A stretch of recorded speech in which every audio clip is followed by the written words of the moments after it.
wọ́n fọ́ sí àdọ́sìn mẹ́rin, wọ́n bà pẹpẹ mi jẹ́, wọ́n bà ilé tí mo ń gbé jẹ́, wọ́n tó fi ọlọ́pàá gbé mi lọ.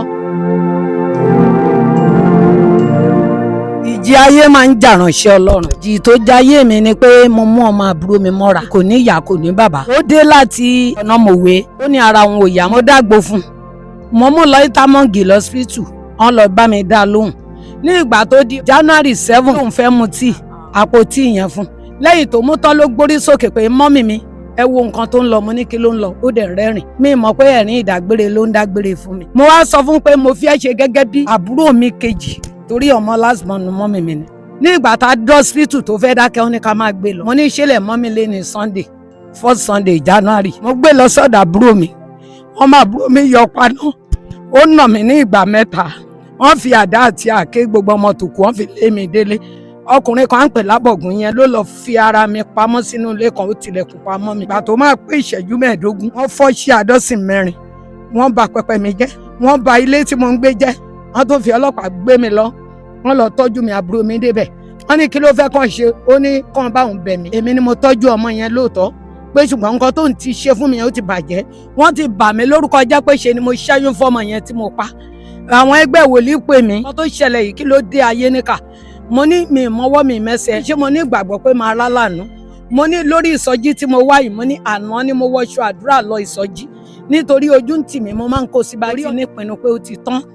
Àwọn èèyàn ló mú mi lọ sí mọ́tàn lọ fún mi ní yàrá tí mo kó pẹpẹ mi síbẹ̀, tí mo dẹ̀ ń jó níwájú pẹpẹ lójoojúmọ́, tí mo ń gbàdúrà pé wọ Ọlọ́run tó bá jẹ́ wọ ló pè mí, ìyà yìí kì í ṣe tèmi, jẹ́ kí ìjì tó ń jayé mi kó dákẹ́ jẹ́.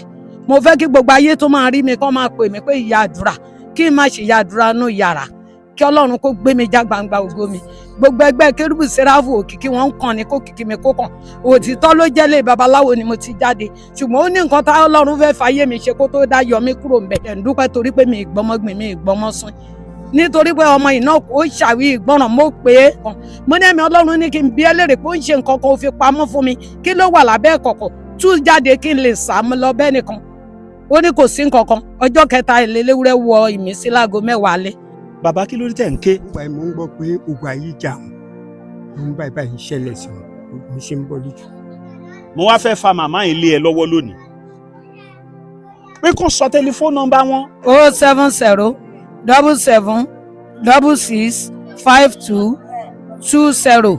Mo gbàdúrà fún gbogbo àwọn olùrànlọ́wọ́ Ọlọ́run, olùrànlọ́wọ́ kó bá mi ràn wọ́n lọ́wọ́. Ọlọ́run tí ń bàṣírí ẹ̀dá kó bá mi bàṣírí wọn. Ire àánú Ọlọ́run kó bá mi bá wọn. Ní rájàlú ibi.